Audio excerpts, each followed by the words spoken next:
anyone who bases their knowledge and perhaps love of this one on the movie to actually sit down and read the horrendous work in question. Then you may see what it actually is, a vile little story that is accidentally evil. Welcome back to Book Burns. This is where we look at top reviews of popular books that you were either burned by or burned through. My name is Ben. Let's dive in.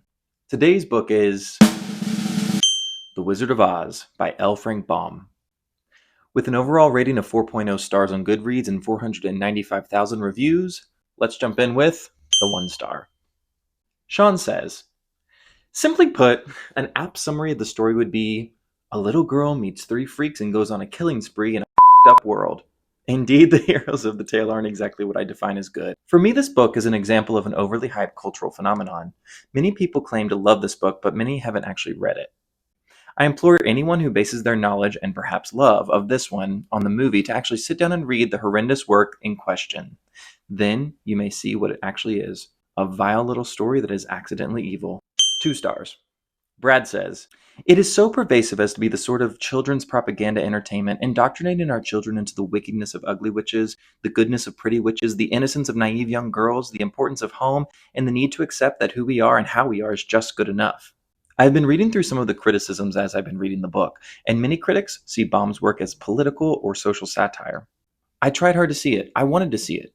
But what I saw instead was a book that sells familiar myths to people who want the familiar.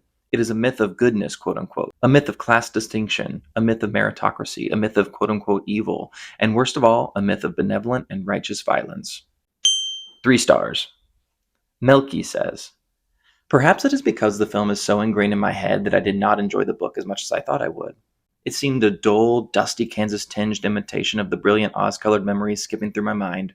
And for the first time ever, I was disappointed that a book did not have an "it was all a dream" ending. Still, I can't help thinking that for a child reading this in the 1900s, the experience must have been utterly mind-blowing. 4 stars.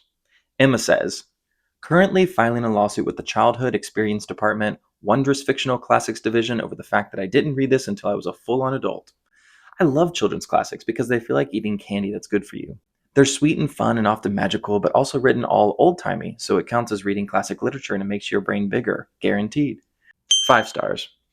Lisa says, if you want to teach your children the power of empathy, cooperation, courage, and learning by doing, this is the best book ever. I loved it even more as a grown-up than a child, and the message still makes sense to me. Underneath the shining surface of things, what matters is how you deal with the situation you find yourself in. Be courageous, think for yourself, have a heart, and be true to your friends, and the world will be your home. So there you have it. Those are some of the top reviews of the book, The Wizard of Oz. Let me know what you thought about it in the comments and tell me which one I should cover next.